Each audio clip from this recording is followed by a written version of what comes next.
Okay. Today's topic is types of operating systems. Like how do they classify the operating systems? Okay, so mainly based on the type of kernel and kernel services, purposes, and type of computing systems. Type of computing systems, nothing but are we using the like the what kind of uh, embed systems we are using? Operating systems mainly classified as two types. One is general purpose, another one is real-time operating system, right? So general purpose operating system, the real-time operating system. General purpose operating systems mainly used in general purpose computers, okay, and the RTOS are mainly used in the application specific, nothing but in embedded computing systems and all. Okay, so we'll discuss one by one in depth. But the main focus uh, in your syllabus is on real-time operating system only, right? So general purpose, first we'll begin with the general purpose operating system. uh, the operating systems which are deployed in general computing systems are referred to as GPOs. The GPOs are often quite non-deterministic in behavior. So very simple, take example of our laptop or the a desktop PC, right? So where uh, we do general computing, right? So to control all those computing and all, we need one particular operating system that is called as general purpose operating system, right? So here uh, we expect non-deterministic behavior, right? So that's what it is called as general purpose. It is not any application oriented or application specific. I can perform any task, right? So the operating system can perform or can cope up with all the tasks being performed.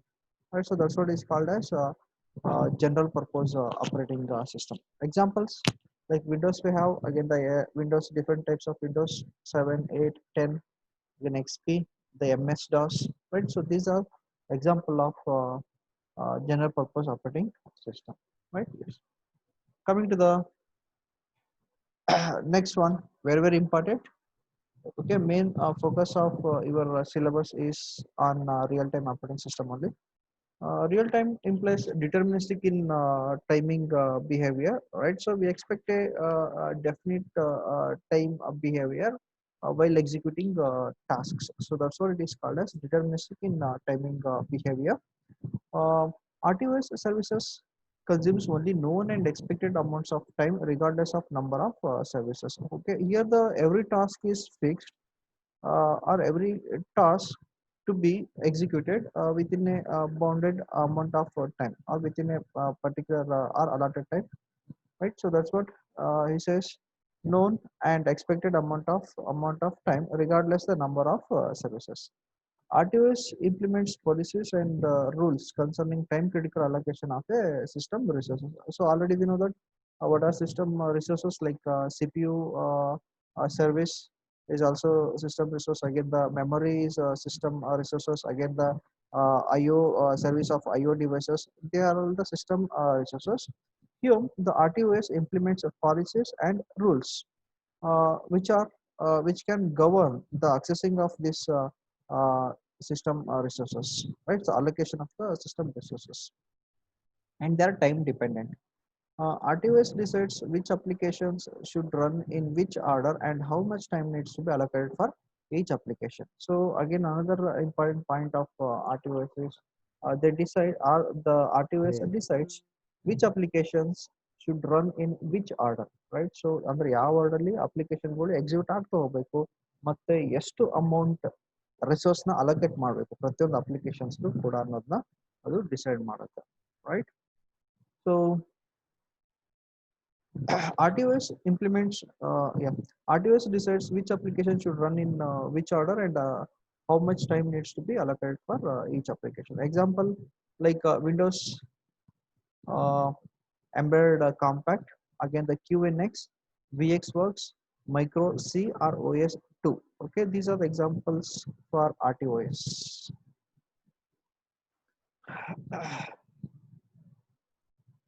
Next. the real-time kernel. So we know that the kernel is core of operating system, so all task is controlled by the kernel with respect to operating systems, and the kernel with respect to RTOS is called as real-time kernel. Keep in mind, the kernel of a real-time OS is referred as real-time kernel. The real-time kernel is highly specialized and it contains only the minimal set of services required for running user applications and tasks. The basic functions were very important. So again, you can expect a question on this during your exams, right? The basic functions of a real-time kernel. The first one is task or process management, task or process scheduling, task or process synchronization, error or exception handling, memory management, interrupt handling, and the time management. Okay, let's start one by one. The first one is task are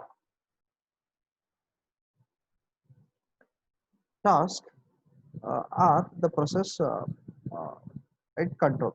So in that task or process management, um,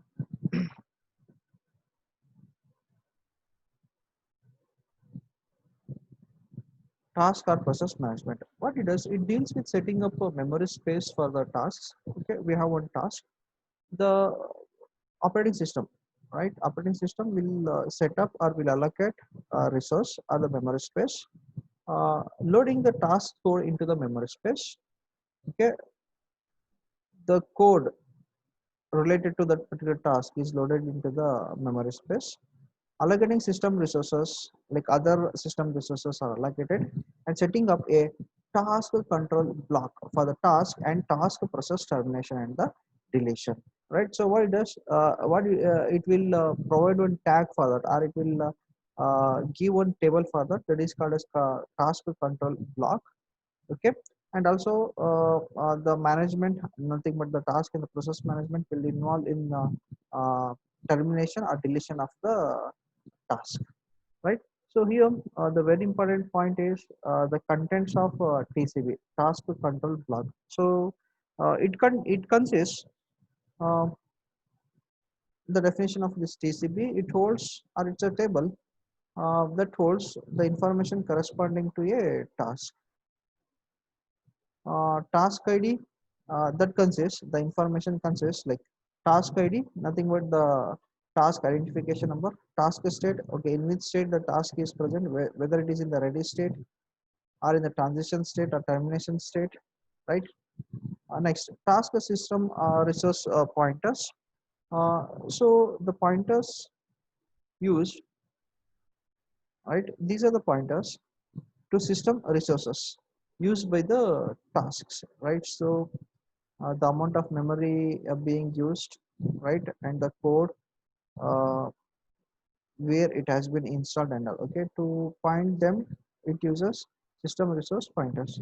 Task pointers, pointers to other TCPs. Okay, so we know that each and every task consists its own TCP. So and they are interdependent. To point to them or to refer like each uh, other, they use task uh, pointers. Next, other parameters, like other relevant task parameters. The parameters and implementation of the TCP is kernel dependent. Okay, it is not kernel independent, it is kernel dependent. The TCP parameters vary across different kernels based on task management implementation. Next, next control, sorry, next task or the next service by the real-time kernel. Task or process scheduling, right? So very simple. What do you mean by scheduling? Like to allot the CPU at what time exactly the task or processes to be executed. Deals with sharing the CPU among various tasks and the process. A kernel application called scheduler, it uses on a program or the application called as a scheduler that handles the task scheduling. Scheduler is an algorithm implementation which performs the efficient and optimal scheduling of tasks to provide a deterministic behavior. Next, next service, task or process synchronization. Okay, here certain tasks are there who work or who are dependent, and they have to be uh, work in synchronized manner. So deals with the synchronizing the concurrent access of a resource, which is shared across multiple tasks, and the communication between various tasks. Right. So in order to have communication uh, among the tasks, we need to provide synchronization between them or among them. So that particular uh, task or service is carried out by the real-time kernel. So that is said as, that is called as task or process synchronization. Next, task or process management. Okay, so it is discussed, right? Next, error or exception handling. So here, the meaning of error or exception, again, another task we have at the service, that is the interrupt handling. But here it is with respect to error. It deals with registering and handling the errors occurred and exceptions arose during the execution of tasks. So particularly this service is what? It is exclusively dedicated while executing the tasks. If there are any errors or exceptions, okay, to find out any errors or exceptions. So examples like insufficient memory. For example, if the allocated memory is not sufficient, then uh, uh, it says insufficient memory. Again, the timeouts, like if the schedule time is not sufficient for the execution of the task, then it says timeouts. Again, the deadlocks, it's very very important. Deadlock is nothing but all the tasks are holding the all the resources, right? And they expect all should release the resources. I will give one beautiful example for this, the deadlock. You studied in operating system also. Deadline missing. For example, if the scheduler allotted a particular time within, for example, from the beginning of the task, within 10 minutes, the task must be completed. So if it is not possible, we say that as the deadline is missing. So it goes beyond the deadline. Again, the bus error. If the buses are not available, then we say the bus error. Again, the divide by zero. It is certainly called as the exception. You studied in computer organization. Divide by zero. And again, the unknown instruction execution. So where the control, the different modes you studied, right? So unknown instruction, if the instruction which is not listed in the given embedded system, right? Then we say that as unknown instruction execution. So where here the switching of the switching of modes happen, right? Switching of modes will happen, etc. Are example of errors or exceptions. Next, errors exceptions can happen at kernel level services or at task level. For example, deadlock. Deadlock is an example for kernel level exception, whereas timeout is an example for a task level exception. So what is deadlock, right? I think Puneet sir has given examples, right, on deadlock and all, right? So nicely has given. Deadlock is a situation where a set of processes are blocked because each process is holding a resource and waiting for another resource acquired by some other process. ಇದರರ್ಥ ಎಲ್ಲ ಪ್ರೊಸೆಸ್ಗಳು, okay, ರಿಸೋರ್ಸ್ಗಳನ್ನು hold ಮಾಡಿಟ್ಕೊಂಡಿರುತ್ತೆ, right? Again ಎಲ್ಲ ಪ್ರೊಸೆಸ್ಗಳ ಉಳಿದಿರೋ process ರಿಸೋರ್ಸ್ನ release ಮಾಡೋಕ್ಕೆ wait ಮಾಡ್ತಾ ಇರುತ್ತೆ. Okay, that is example for deadlock. So I can give one example for people.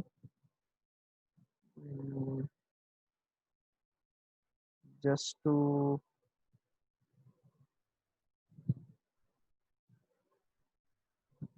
right like this.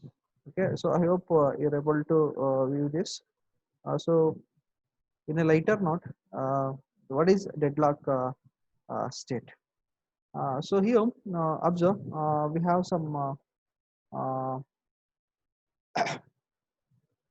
uh, the scenario goes like this. Okay, we have a boss, we have a secretary, we have secretary's husband, we have secretary's husband's girlfriend, and we have uh, boss's son. right? Yes. So the deadlock, the simple analogy for deadlock, just observe. Okay, the boss calls his secretary and says, boss on secretary phone out ಹೇಳ್ತಾನೆ, get ready for the weekend, we are going on a business trip ಅಂತ ಹೇಳ್ತಾರೆ, right?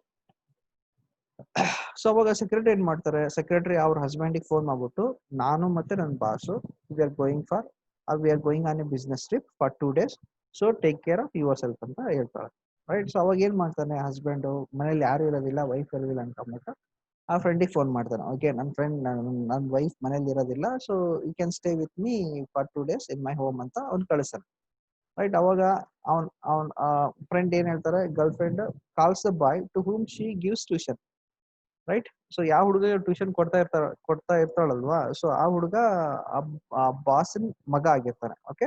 So no tuition this weekend ಅಂತ ಹೇಳ್ತಾನೆ, right? So ಆ ಹುಡುಗ ಹೋಗ್ಬಿಟ್ಟು ಏನ್ ಹೇಳ್ತಾನೆ, ಅವ್ರ ಅಪ್ಪಗೆ ಹೇಳ್ತಾನೆ, ಅಪ್ಪ ನಮ್ ಮೇಡಮ್ 2 ದಿನ ಬರ್ತಿಲ್ಲ, ಸೊ ಅದಕ್ಕೆ ಈ ವೀಕೆಂಡ್ ನ ನಿನ್ ಜೊತೆಗೆ ಟೈಮ್ ಸ್ಪೆಂಡ್ ಮಾಡೋಣ ಅಂತ ಹೇಳ್ತಾನೆ. So the father is boss himself, right? So ಅಂದ್ರೆ ಆ ಬಾಸ್ ಏನ್ ಮಾಡ್ತಾನೆ, ಮತ್ತೆ ಅವ್ನ ಸೆಕ್ರೆಟರಿ ಹೇಳ್ತಾನೆ, ಸೊ ಬಿಸ್ನೆಸ್ ಟ್ರಿಪ್ ಕ್ಯಾನ್ಸಲ್ ಆಗಿದೆ, okay, I am going to spend weekend with my son ಅಂತ ಹೇಳ್ತಾನೆ. ಸೊ ಅವಾಗ ಏನ್ ಮಾಡ್ತಾಳೆ ಅವಳು, ಅಗೇನ್ ಇಟ್ ರಿಪೀಟ್ಸ್, ರೈಟ್?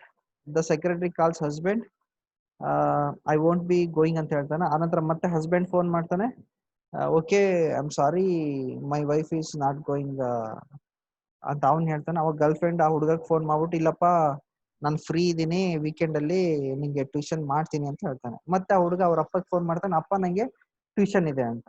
ಅವಾಗ ಮತ್ತೆ ಅಪ್ಪ ಅಂದ್ರೆ ಬಾಸ್, ಮತ್ತೆ ಸೆಕ್ರೆಟರಿ ಫೋನ್ ಮಾಡ್ಬಿಟ್ಟು, ಎಸ್ ನನ್ನ ಮಗಳು ಟ್ಯೂಷನ್ ಇದೆ ಅಂತ, ಮತ್ತೆ ನಾವು 2 days ಟ್ರಿಪ್, ಬಿಸ್ನೆಸ್ ಟ್ರಿಪ್ ಹೋಗೋಣ ಅಂತಾನೆ. Okay, the same thing continues in a loop, right? So here like it is a scenario where deadlock occurs, right? So it's on a simple analogy. This is how we can, right, in a lighter note, we can see the deadlock situation. Next, timeouts and retry are the two techniques used together. The tasks retrace an event or message a certain number of times. If no response is received after exhausting the limit, the feature might be aborted. So very simple, the timeouts or the retry. For example, while we are opening the web pages, right? So we retry for certain amount of time, right? So you might have seen a statement saying uh, the requested page is not responding even after trying multiple times or allotted times, or the timeouts. So we say the timeout is happened, we can say that situation is also called as kernel level exception, right? Yes. Next, the OS kernel gives the information about the error in the form of a system call. Next, memory management. Uh,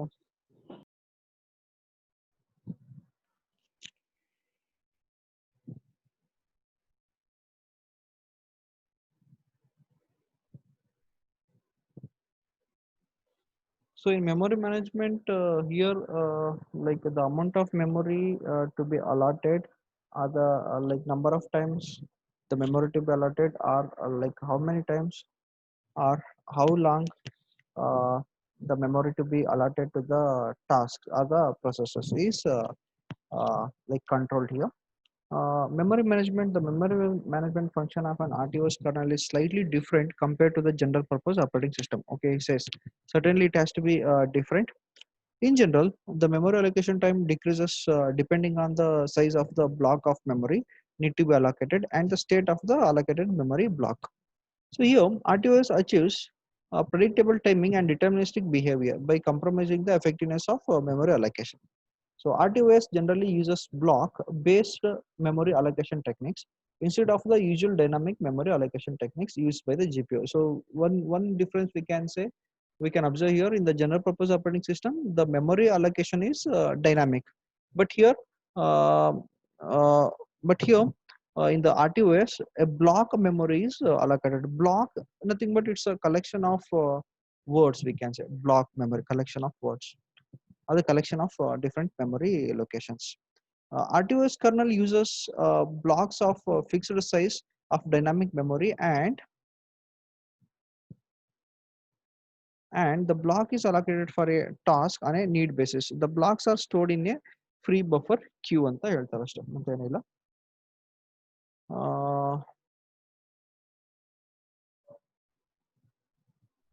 Yeah, kernel is slightly different compared to the general purpose operating system.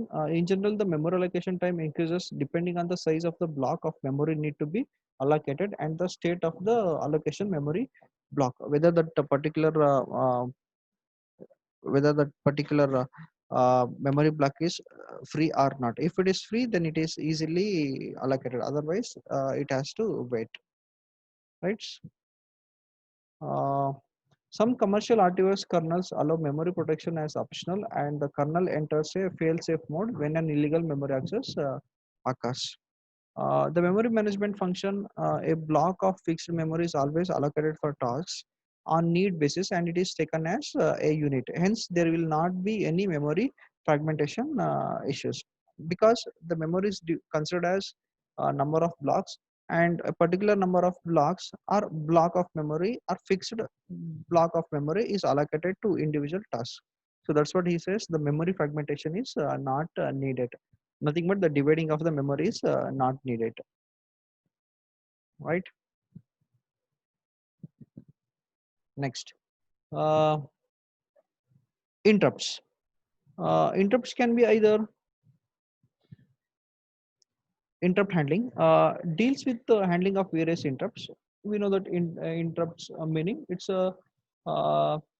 seeking permission to have service of CPUs from the IO devices. Uh, Interrupts inform the processor that an external device or an associated task requires immediate attention of the CPU. Interrupts can be either synchronous or asynchronous, right? So what do you mean by synchronous interrupt? Interrupts which occur in sync with the currently executing task is known as synchronous interrupts. Usually, the software interrupts fall under the synchronous interrupt category. Examples: divided by zero, memory segmentation, etc.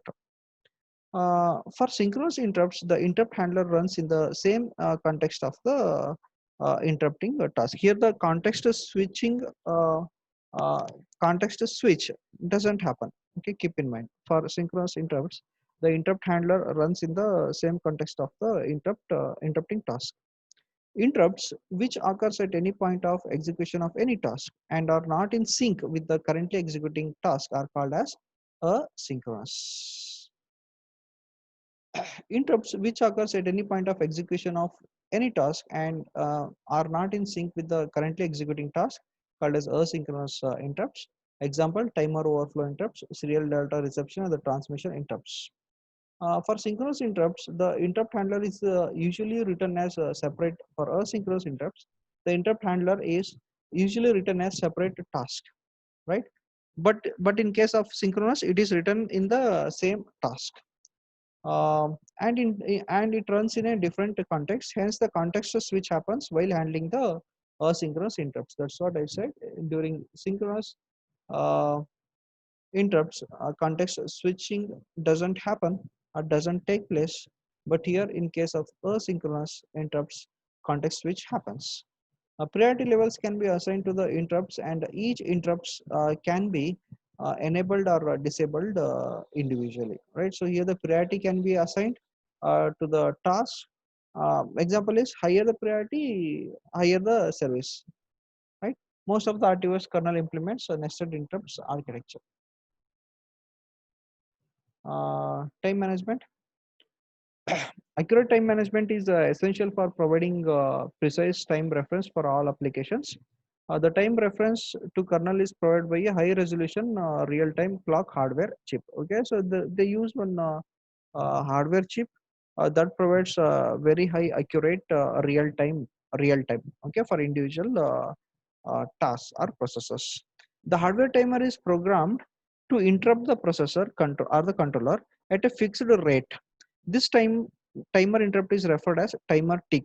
the timer tick is taken as a timing reference by the kernel. So ನೇನು ಹೇಳ್ತಾ ಹೋಗ್ತಾನೆ ಇಲ್ಲಿ, right? So for every uh, like certain intervals, the hardware timer is programmed to interrupt the processor at the fixed rate. Okay, at fixed rate, this timer will interrupt the processor, right? So that is called as the this time interrupt is called as timer tick. So in next slide we'll see uh, the amount of time taken to refresh uh, the uh, the timer, right? So the timer tick interval may vary depending on the hardware timer. Usually the timer tick varies in microseconds range. The time parameters for tasks are expressed as multiples of the timer tick, right? So very simple. In order to complete one task, how many ticks are taken? These many ticks. Okay, simple one. Next, he has given an example. If the system time register is, we have one register called a system time register that is present in the time hardware, system time hardware unit, is 32-bit wide. So take example, the system time register is of size 32 bits. The timer tick interval is 1 microsecond. Andre timer tick interval 1 microsecond agittu andre the system time register will reset. Andre system time register yavaga reset agutte anta. How to calculate that? Very simple. Take 2 to the power 32. This is length of the register into the microsecond, nothing but 10 to the power minus 6, divided by the total number of seconds per day. So how many number of seconds present in a day is 24 into 60 into 24 ಗಂಟೆ 60 ನಿಮಿಷ 60 second ಅಲ್ವಾ. So that is approximately equal to 0.0497 days, nothing but 1.19 hours. What does this indicate? It indicates the system time register will get refreshed, right, or will get updated in every 1.19 hours. ಅಂದ್ರೆ ಒಂದ್ ದಿನಕ್ಕೆ ಎಷ್ಟು ಸಾರಿ ಅದು refresh ಆಗ್ತಾ ಹೋಗುತ್ತೆ the system, right, or it will reset. That is 24 divided by 1.19 hours. So almost 20 22 hour 22 times, okay, it gets reset, the system time register. In the same way, another example, the system time register is same length 32 bit, but the timer tick is milliseconds. Then we can say the register will get reset in every 50 days or on every 50 days. So this is how we calculate the, right. Okay, that's it for today. Next class I will discuss some more topics, right. Thank you very much.